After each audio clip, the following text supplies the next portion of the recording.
प्यारे बच्चों, मैं राय सर अपने YouTube चैनल पर आप सभी का बहुत बहुत स्वागत करता हूं। बच्चों, कक्षा 9th के स्टूडेंट्स के लिए आज का ये वीडियो मैं आप लोगों के सामने रख रहा हूं बेटा। और ये प्रश्नावली आप देख सकते हैं 2.5 है। इसका एक प्रश्न है कि निम्न का गुणनखंडन कीजिए। आप लोगों ने गुणनखंड के सवाल इसी प्रश्नावली में पहले भी किए हैं। गुणनखंडन करना इसके लिए बहुत आवश्यक है बेटा कि आपको सर्व समीकरणों का पूरा ज्ञान होना आवश्यक है। यहां दो प्रश्न है प्रश्नावली के सवाल नंबर 10 में।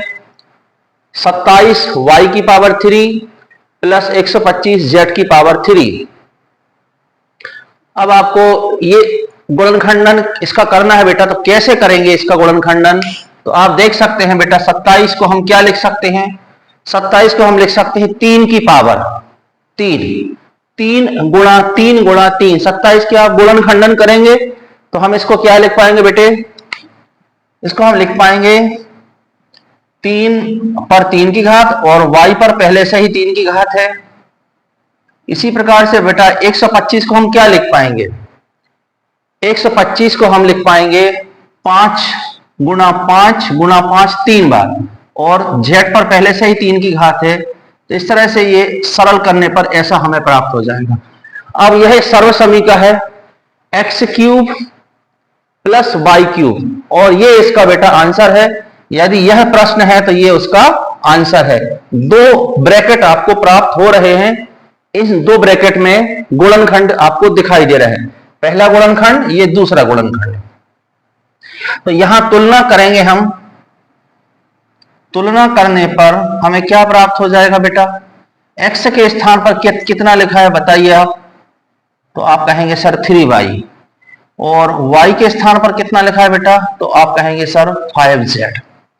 अब इस प्रश्न का आंसर आपको सर्व समीकरण के दाएं पक्ष को देख के लिखना है। पहले ब्रैकेट में है बेटा x प्लस वाई। एक्स की जगह कितना लिखेंगे? 3y प्लस, अब y के रिप्लेस में कितना लिखेंगे? 5z लिखेंगे। अगले कोष्टक में x स्क्वायर, x की घात 2 मतलब 3y के ऊपर आपको 2 की घात लगाना पड़ेगी। तो 3 पे 2 की घात लगाएंगे तो 9 हो जाएगा, y की घात 2। फिर क्या है बेटे? देखें आप, माइनस x के स्थान पर कितना है? 3y। यहां बड़े ब्रैकेट का उपयोग करेंगे तो और अच्छा रहेगा। x के स्थान पर कितना लिखेंगे? 3y, और y के स्थान पर हम लिखेंगे बेटा 5z, और प्लस आगे y की पावर 2। तो 5 पर 2 की घात लगेगी, z पर भी लगेगी, तो कितना मिल जाएगा? 5 की घात 2 का मतलब आप समझ गए बेटे 25, साथ में z की पावर 2, और ये ब्रैकेट को बंद कर देना, थोड़ी जगह कम पड़ गई। अब एक स्टेप और बच जाता है इसका, 3y प्लस 5z। एक कोष्टक में, दूसरे कोष्टक में 9 लिखा हुआ है, y की पावर 2। ये 5 का 3 में गुणा कर दीजिए तो 15 yz प्लस 25 z की पावर 2। इस तरह से ये बेटा इसका क्या प्राप्त हो गया? आपको गुणनखंड प्राप्त हो गया। यहां बड़ा ब्रैकेट लगाने के पीछे क्या कारण है? क्योंकि इसके अंदर भी हमें ब्रैकेट दिखाई दे रहे हैं। इसी प्रकार से आप इस प्रश्न को भी सॉल्व कर सकते हैं। यहां एक ही 8 64 लिखा हुआ है, 64 के गुणनखंड करेंगे, 343 के गुणनखंड करेंगे, साथ ही साथ सर्व समीकरण बदल जाएगी बेटे। अब सर्व समीकरण कौन सी आएगी? x की पावर 3, लेकिन यहां प्लस की जगह माइनस आ गया है, तो यहां माइनस होगा, और आपकी हेल्प कर दूं मैं, यहां पर आप माइनस लिखेंगे और यहां प्लस कर देंगे। तो सर्व समीकरण, एक सर्व समीकरण अगर आप याद करते हैं तो दूसरी आपसे ऑटोमेटिक याद हो जाएगी। तो इन दोनों के गुणनखंड आप करके और सर्व समीकरण कौन सी उपयोग करेंगे? यहां माइनस आ जाएगा, इधर भी माइनस आएगा, यहां बेटा प्लस हो जाएगा। तो इसमें कुल 2 सवाल हैं, दोनों ही महत्वपूर्ण है। एक मैंने करवा दी है, एक आपके लिए होमवर्क का प्रश्न है बेटे। ठीक है, समझ में आ रहा है आप लोगों को? जिस तरह से क्लासरूम में समझ में आता है, ठीक उसी प्रकार से आपको वीडियो में भी समझ में आना चाहिए।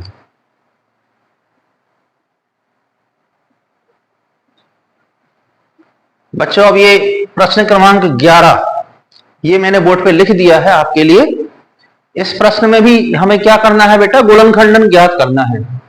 प्रश्न है 27x की power 3 plus y cube plus z cube minus 9xyz। अब इसमें कौन सी सर्व समीका का प्रयोग होगा? एक जटिल सर्व समीका है बेटा। इसका यह प्रश्न है और ये इसका आंसर है। प्रश्न क्या है बेटे? X cube plus y cube plus z cube minus 3xyz। क्या ये सवाल लग रहा है आपको कि इसके जैसा है? थोड़ा सा अभी हम देख लें तो हमें लग रहा है कि हाँ सर है। जैसे यहां 3 की पावर है तो आपको लग रहा है x पर 3 की पावर है, 27 को हम क्या लिख पाएंगे बेटे? 3 की पावर 3 लिख पाएंगे, है ना, 3 की पावर 3। अब इस पे भी 3 की पावर है, z पर भी है। अब ये हमें इससे अभी मिलाना पड़ेगा। तो आपको याद होगा मैंने कैसे सिखाया, आपको तुलना करना पड़ेगी। यदि यह बायां पक्ष इसके जैसा हो जाएगा तो फिर बेटा ये इसका क्या हो जाएगा? इसका आंसर हो जाएगा। तो हम इसको 27 को क्या लिखेंगे? आप 27 को लिखेंगे 3x और इस पर 3 की घात, y पर पहले से ही 3 की घात है और प्लस z पर भी 3 की घात है। अब ये माइनस 9xyz इसको हम थोड़ी देर के बाद लिखेंगे क्योंकि हमें यहां बेटे 3 की जरूरत है। तो आप इसको अभी छोड़ दीजिए और पहले तुलना कर लीजिए। तुलना कीजिए तो x की जगह आपको क्या दिखाई देगा? तुलना करने पर x की जगह आप देख सकते हैं बेटा कितना है x के स्थान पर? 3x। y के स्थान पर अगर आप देखें तो कोई अंतर नहीं है, एक जैसा है। z में भी कोई अंतर नहीं है, एक जैसा ही है, z इक्वल टू।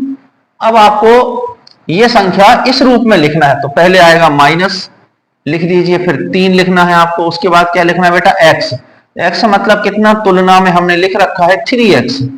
इसके बाद yz एक जैसे ही है, कोई अंतर नहीं। अब हमारा सवाल सर्व समीका के बाएं पक्ष के जैसा बन गया है।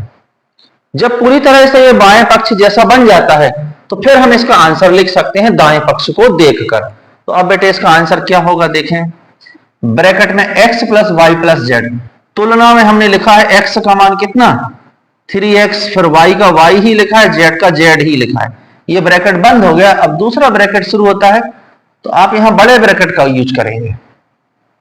x की पावर 2 मतलब कितने की पावर? 3x की, 3x स्क्वायर प्लस y का y ही रहेगा प्लस z का z ही रहेगा। आगे बढ़े, माइनस लिखा हुआ है, माइनस xy। x का काम कौन कर रहा है बेटा? 3x, और y का काम y ही कर रहा है, माइनस yz। y का y ही करेगा, z का z करेगा, माइनस z का z। लेकिन x का बदल गया, x का कितना है? x का 3x है। बड़े ब्रैकेट को बंद कर दीजिए।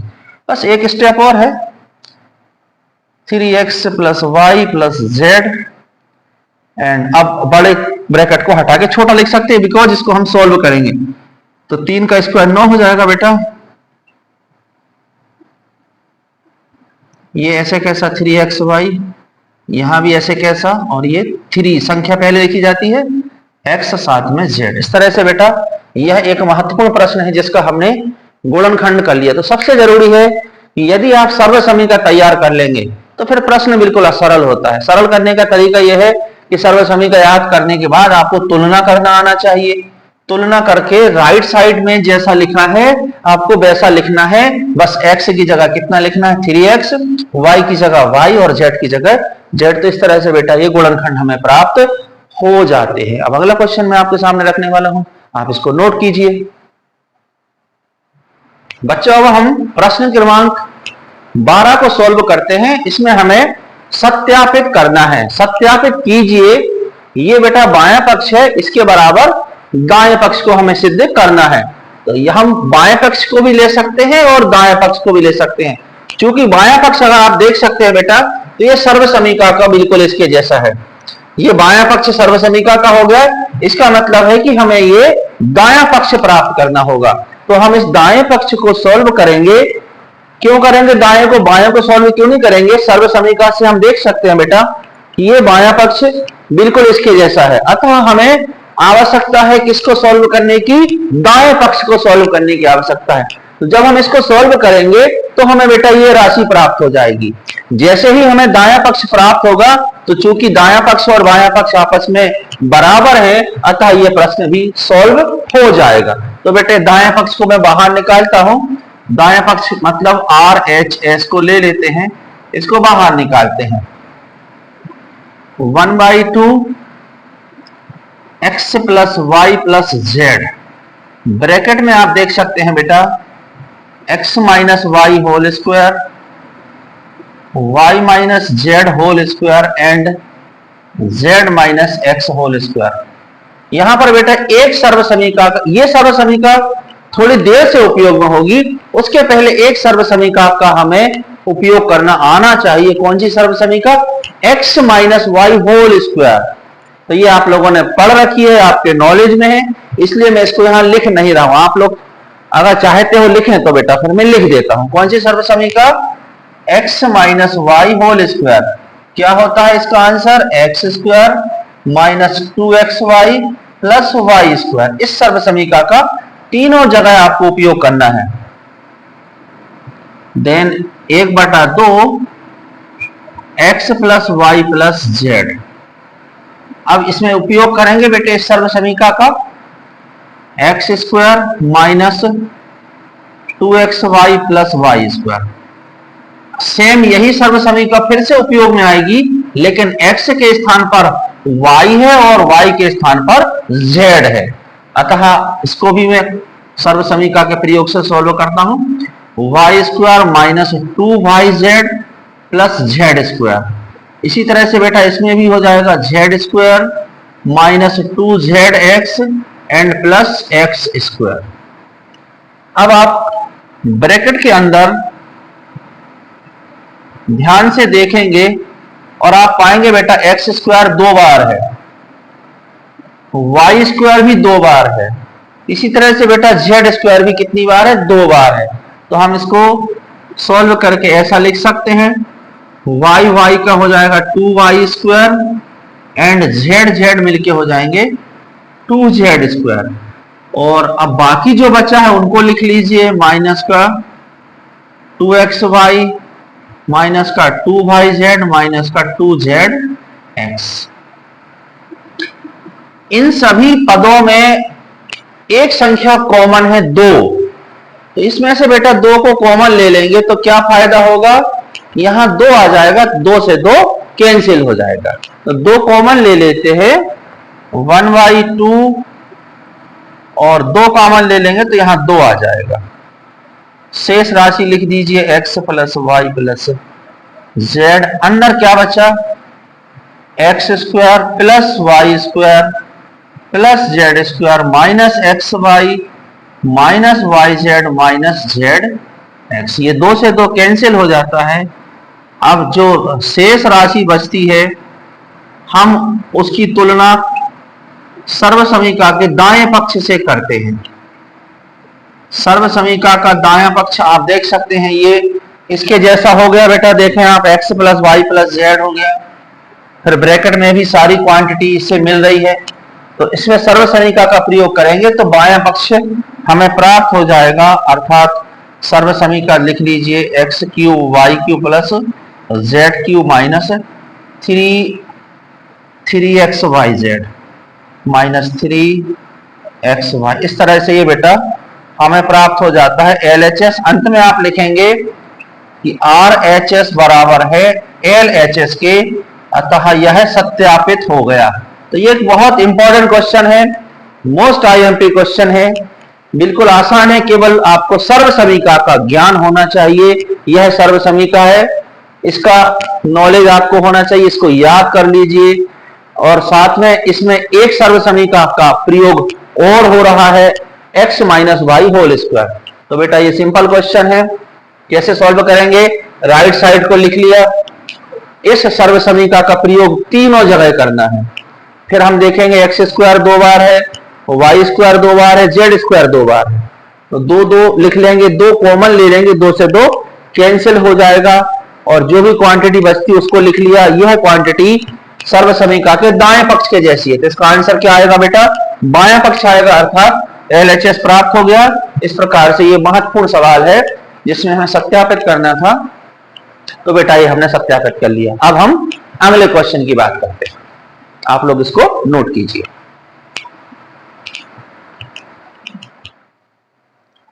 अब बेटा 13वां क्वेश्चन, क्वेश्चन नंबर 13 देखें। इसमें लिखा हुआ है कि यदि x plus y plus z इसका मान यदि 0 हो तो दिखाइए मतलब होता सिद्ध करना, हमें सिद्ध करना है कि यह संख्या इसके बराबर है। तो इसके लिए सिर्फ आपको सर्वसमीका ये याद कर लीजिए, बार बार इसका उपयोग हो रहा है, थोड़ी बड़ी सर्वसमीका है, इसका उपयोग आपको बार बार करना है, इसलिए इसको ठीक तरह से आप याद कर लीजिए। ये सर्वसमीका में बेटे x plus y plus z, यदि शर्त है सवाल में कि इसका मान 0 है, तो जैसे आप यहां 0 रखेंगे तो हमारे प्रश्न का आंसर हमें प्राप्त हो जाएगा, अर्थात ये सर्वसमीका ही आपको यहां लिखना पड़ेगी। तो आप लिखेंगे चूंकि हम जानते हैं, अब आपको पूरी सर्वसमीका ये यहां लिखना पड़ेगी। क्या जानते हैं? X cube plus y cube plus z cube minus 3xyz, इसके बराबर क्या होता है बेटा? ये राइट साइड पूरी लिखना पड़ेगी आपको। x plus y plus z, थोड़ी बड़ी सर्वसमीका है, x square plus y square plus z square minus x y minus y z minus z. अब चूंकि हमें दिया गया है, चूंकि क्या दिया गया है, चूंकि हमें ज्ञात है कि क्या ज्ञात है बेटा? x plus y plus z का मान 0, तो यह 0 आपको कहां रखना है? यहां रखना है 0। अतः x cube plus y cube plus z cube minus 3xyz बराबरी पर, अब इसके स्थान पर आप 0 रखेंगे। 0 रखने से क्या होगा बेटा? चूंकि ब्रैकेट लगा हुआ है इसलिए 0 का इस पूरी संख्या में आपको गुणा करना पड़ेगा। ब्रैकेट का मतलब क्या होता है? गुणा। तो ये संख्या पूरी 0 हो जाएगी, अर्थात x cube plus y cube plus z cube minus 3xyz बराबर 0 कैसे हो गया? क्योंकि 0 का इस पूरे में गुणा होगा तो 0 हो जाएगा। अब हमें सिद्ध करना है कि ये बराबरी पर 3xyz, इसका पक्षांतर कर दीजिए, सिद्ध हो जाएगा। X cube plus y cube plus z cube equal to 3xyz, यही सिद्ध करना था। अंत में आप लिख सकते हैं यही सिद्ध करना था। तो ये बेटा सवाल छोटा है लेकिन ये मोस्ट आईएमपी, मैं एक बार और आपको समझा देता हूं। यह सवाल सीधे कहां से निकल रहा है? सर्वसमीका से ही निकल रहा है, लेकिन शर्त क्या है? यदि इसका मान 0 है तो ही इसके बराबर ये आएगा। तो सर्वसमीका को आप उठा के यहां रख लेंगे और प्रश्न के हिसाब से चलेंगे कि चूंकि इसका मान 0 है तो बेटा इधर 0 आपको रखना है। जैसे 0 रखेंगे तो ये पूरी संख्या 0 हो जाएगी और आखिरी में माइनस को उधर ले जाए तो प्लस का हो जाएगा, तो सिद्ध हो गया। का ये सिद्ध हो गया है ना बेटे। इस तरह से 13वां क्वेश्चन मोस्ट आईएमपी, इसको अच्छी तरह तैयार करें। अब अपन नेक्स्ट क्वेश्चन की बात करते हैं। बेटे प्रश्न क्रमांक 14 पर हम आ जाते हैं। 14 में क्या लिखा है? पूरा प्रश्न मैंने नहीं लिखा है, संक्षेप में लिख दिया है, आप लोग बुक से देख लीजिए। वास्तव में लिखा था बुक में, मैंने नहीं लिखा है।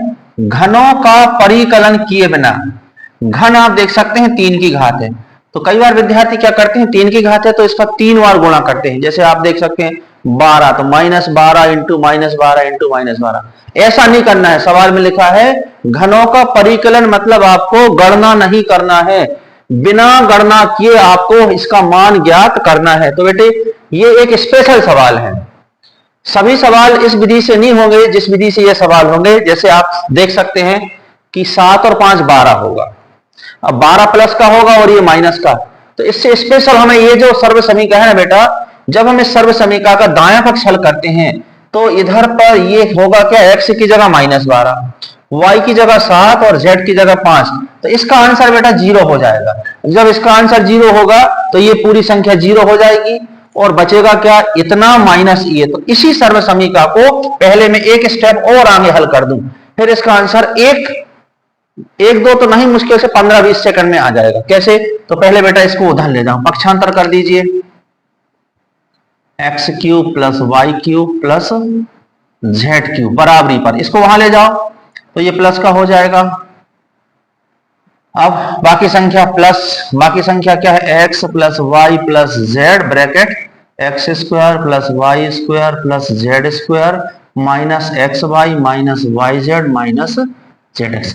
अब हम सिर्फ क्या करेंगे बेटा, पहले प्रश्न को हल कर रहा हूं, ध्यान दीजिए, मैं पहला क्वेश्चन सॉल्व करने जा रहा हूं कि जब ये x की जगह -12 में यहां रखूंगा, -12 +7 और +5, तो ये जो संख्या है बेटा पूरी संख्या 0 हो जाएगी और इसके कारण से यह संख्या भी 0 हो जाएगी, तो बचेगा केवल इतना। तो इसके हिसाब से अपन चलते हैं, x की जगह कितना है -12 इसकी घात 3 प्लस y की जगह कितना है 7 की घात 3 प्लस z की जगह कितना है 5, तो 5 की घात 3 बराबरी पर। अब दाएं पक्ष में चले 3 लिखा हुआ है, x का काम कौन कर रहा है -12 और फिर y का मान काम कौन कर रहा है बेटा 7 और z का काम कौन कर रहा है 5 और फिर प्लस ये सर्वसमी का है और प्रश्न को भी यहां लिखना है ब्रैकेट में x plus y plus z. x की जगह कितना आ रहा -12, y की जगह आ रहा बेटा 7 और z की जगह आ रहा 5 और बाकी इसको भी लिखना है तो आप लोग लिख लेना, मैंने इस तरह से कर दिया, आप समझ लें कि है ना आपने लिख दिया। अब ये 7 और 5 12 प्लस का है, ये माइनस का है, तो बेटा ये पूरी संख्या क्या हो जाएगी 0 हो जाएगी। तो शेष क्या बचेगा, शेष संख्या सिर्फ इतनी बचेगी, इनका आपको गुणा करना है, तो देन इस प्रश्न का आंसर आ गया। एक बार और समझने का प्रयास करें कि यह एक स्पेशल सवाल है, इसको इस तरह से संख्याओं को लिया गया है ताकि जब हम उनका मान x, y, z की जगह रखें तो 0 हो जाए। इसमें भी आप देख सकते 0 होगा, देखो कैसे 15 और 13 मिलकर 28 हो रहा है माइनस के और ये 28 प्लस का, तो इसमें भी क्या हो जाएगा बेटा 0 हो जाएगा। तो बचेगा केवल क्या 3 बचेगा, फिर 12 की जगह 28, फिर यहाँ 7 की जगह 15 और 5 की जगह 13। तो इस प्रश्न को देख के आप दूसरा प्रश्न भी हल कर सकते हैं। अब इस इनका दोनों का मल्टीप्लाई करना है तो मल्टीप्लाई कर लीजिए, 12 3 36 माइनस का 36 हो जाएगा और 7 का 35 में। अब इनका आपस में गुणा कर लेना आप लोग, ये आपके ऊपर छोड़ देता हूं मैं। तो सेम जैसा मैंने ये प्रश्न किया है उसी से आप बेटा इसको हल कर लेना, ठीक है ना। ये भी एक मोस्ट आईएमपी सवाल है। अब हम अगला क्वेश्चन सॉल्व करते हैं।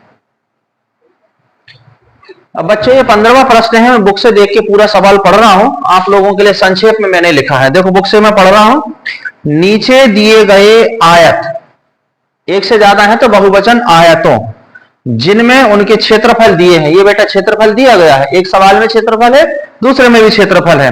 प्रत्येक की लंबाई और चौड़ाई हमें ज्ञात करना है, लंबाई और चौड़ाई। तो चूंकि हम जानते हैं कि यदि किसी व्यंजक पर 2 की पावर है 2 की, तो उसके 2 गुणनखंड होते हैं, यहां भी 2 की पावर है, इसमें भी कितने की पावर है 2 की पावर है। तो इसके जो 2 गुणनखंड होंगे बेटा उसमें से एक गुणनखंड लंबाई का हो जाएगा और एक गुणनखंड चौड़ाई का हो जाएगा। बात क्लियर। तो अब इसके गुणनखंड कैसे करेंगे ये अपन ने इसी प्रश्नावली में पहले सीखा है, मैं एक बार और आपको सिखा रहा हूं। प्रथम सवाल, इसका हमें क्षेत्रफल दिया है 25 a की पावर 2 35 a और प्लस का 12। अब गुणनखंड करने का तरीका क्या है, पहली संख्या में आखिरी संख्या का आपको मल्टीप्लाई यानी कि गुणा करना है। तो ये आंसर आता है बेटा कितना आएगा 300 आएगा, आप गुणा करके देख लीजिए।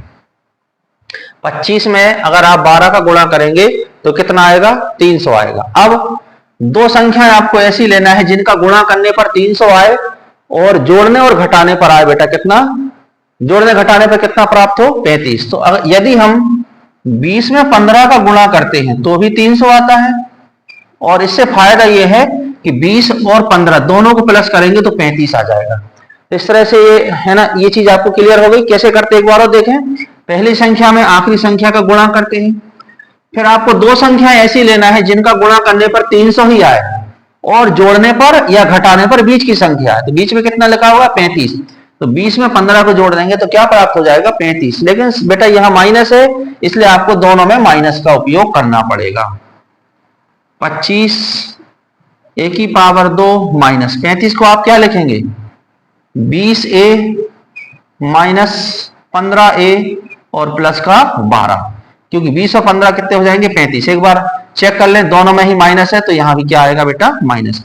अब जोड़ी बना लें दो दो की, इसमें क्या कॉमन है आप देख सकते हैं, a कॉमन है साथ में 5 भी कॉमन है। तो 5a हमने कॉमन ले लिया, अंदर क्या बचा 5a बचेगा, 5 का इसमें भाग लगाएंगे तो 4 बचेगा।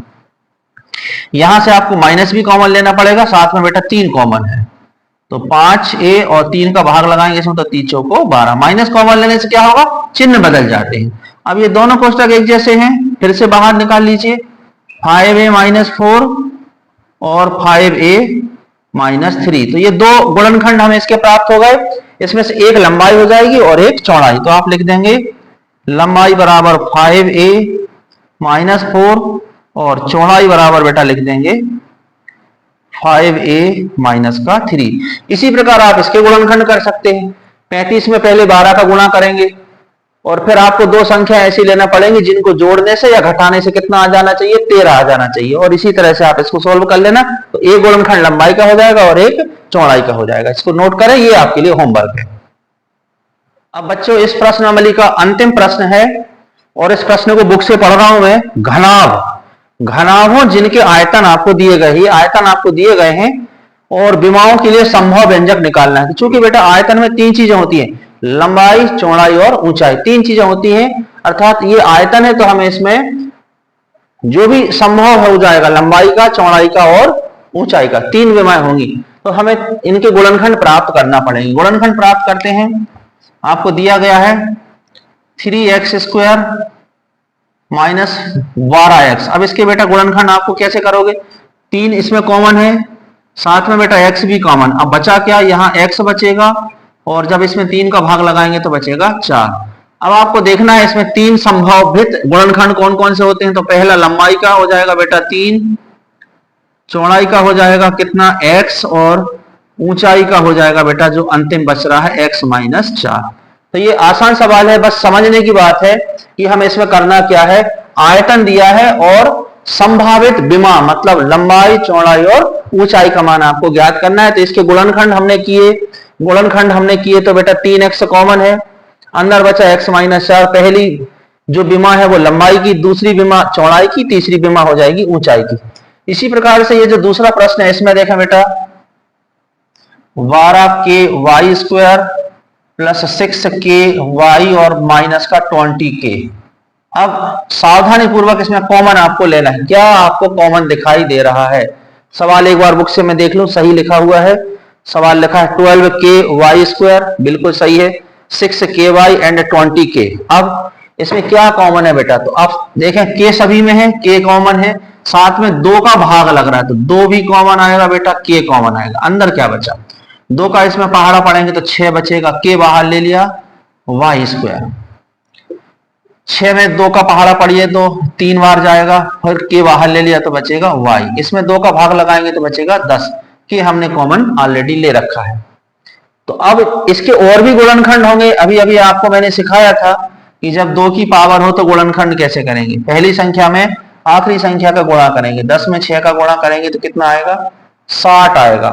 अब बीच में कितनी संख्या आपको दिखाई दे रही है, 3 दिखाई दे रही है। तो आपको क्या करना है, और भी 2 संख्या लेना है जिनका गुणा करने पर कितना आता हो, 60 आता हो। लेकिन साथ में ध्यान देना है जोड़ने पर या घटाने पर कितना आना चाहिए बेटा, 3 आना चाहिए। तो और भी संख्या देख लो आप, जितनी भी पॉसिबल है सभी संख्याएं लिख लो।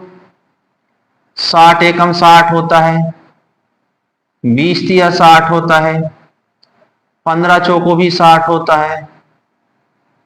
और देखें हमें कितना चाहिए है बेटे, हमें चाहिए 3। इनमें से किसी को भी सॉल्व करने पर 3 प्राप्त नहीं हो पा रहा है। तो 3 और भी अपन दिमाग लगाएं कि इसमें और भी कोई संख्या होती है जिसका गुणा करने पर 60 आ जाए। और विचार करो, 12 पंचे 60 होता है, 12 पंचे भी 60 होता है। इसमें भी नहीं आ रहा, 12 में से 5 गए तो कितने बचेंगे, 7, जबकि अपने पास कितने हैं, 3 है। और भी कोई संख्या सोचो, दिमाग लगाओ जिनका गुणा करने पर 60 आता हो। 10 का 6 में यहां कर ही लिया तो इसमें घटाने पर कितना प्राप्त हो रहा, 4।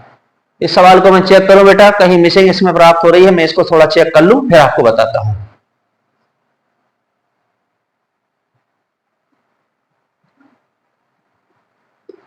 बच्चों ये बुक में सवाल गलत है, इसी वजह से अपना आंसर टेली नहीं हो रहा था। यहां पर मैंने अभी ये साइड में सॉल्व करके देखा, ये सवाल बुक में गलत छपा हुआ है, तो आप इसको सुधार कर लीजिए। 2.5 का यह जो प्रश्न है बेटा बुक में ही गलत छपा हुआ है। यहां पर 6 नहीं है, 6 के स्थान पर आप लिख लें ध्यान से, यहां पर बेटा 8 है, 8 की, इसी वजह से अपना आंसर प्राप्त नहीं हो पा रहा था। तो मैं इसको साफ कर दूं बेटा, बात समझ में आ गई। बुक में सवाल गलत छपा हुआ है, इसको मैंने सही कर दिया है। यहाँ 6 के स्थान पर आपको क्या लिखना है बेटा, 8 लिखना है। तो सुधार कर लेना, कभी कभी मिसप्रिंट हो जाती बुक में। तो इधर 8 और साथ में के, अब इसका आंसर आसानी से प्राप्त हो जाएगा। तो पहले कॉमन ले, चूंकि अब 12, 8 और 20 है तो अब इसमें बेटा 4 कॉमन आएगा, साथ में k है तो k भी कॉमन ले लीजिए। 4 तिया 12, 4 दूनी 8 और 4 पंचे 20, ये हो गया। अब हमें इनका गुणनखंड प्राप्त करना पड़ेगा, तो रफ में गुणनखंड कर लें। कैसे? 3 का 5 में गुणा करेंगे तो 15 आएगा, और 5 में से अगर 3 घटा देंगे बेटा तो 2 प्राप्त हो जाएगा। ठीक है ना, इतना आसान था, जबकि मिस्टेक होने पर कभी भी आंसर आएगा ही नहीं, गलत छपा हुआ था सवाल। अब 4 के इसका अंदर ही अंदर आपको गुणनखंड करना है, तो कैसे करेंगे? 3y², इसको 2y को क्या लिखेंगे बेटा? प्लस का 5y माइनस का 2y और माइनस का 5, ये समझ में आ गया। 5 में से 2 गए तो सॉरी, यहाँ 5 माइनस 3 है, सॉरी बेटा ये 3 है, 5 में से 3 गए तो 2 बचेंगे। अब जोड़ी बना लीजिए, 2 की जोड़ी बनाएंगे तो इसमें से क्या कॉमन है? सिर्फ y कॉमन है, अंदर क्या बचा? 3y plus 5। इसमें बेटा दोनों में माइनस है और कुछ भी कॉमन नहीं होता तो एक लेते हैं, याद होगा आप लोगों को, और साथ में चिन्ह माइनस कॉमन लिया है तो चिन्ह बदल जाएंगे। अब दोनों कोष्टक में से क्या कॉमन आ रहा है? 4 के 3y प्लस 5 और y माइनस 1, इस तरह से ये हमने गुणनखंड कर लिए। तो बेटा ये लंबाई हो जाएगी, ये चौड़ाई हो जाएगी और ये ऊंचाई हो जाएगी, जिस तरह से मैंने यहां लिखा लंबाई, चौड़ाई और ऊंचाई। तो बेटा ये प्रश्नावली 2.5 यहां समाप्त हो जाती है, और इसके पश्चात अगले वीडियो में आपको मैं अध्याय 3 के बारे में बताऊंगा, जिसका नाम है निर्देशांक ज्यामिति। तो ये बेटा नेक्स्ट वीडियो आपको 3 या 4 दिन के बाद उपलब्ध हो पाएगा। ये इस वीडियो में जितने भी प्रश्न मैंने आप लोगों के सामने रखे हैं उनको अच्छी तरह से तैयार करें। यह एक जटिल प्रश्नावली है और इसको मैंने बेटे पूरा करवा दिया। उम्मीद है कि आप लोगों को समझ में आएगा, जैसे क्लासरूम में समझ में आता है सेम ऐसे ही आपको यहाँ भी समझ में आया होगा। यदि किसी तरह की कोई परेशानी आती बेटे तो मुझे बताना, मैं उसको दूर करने का प्रयास करूंगा। सभी को मेरा जय हिंद, जय भारत।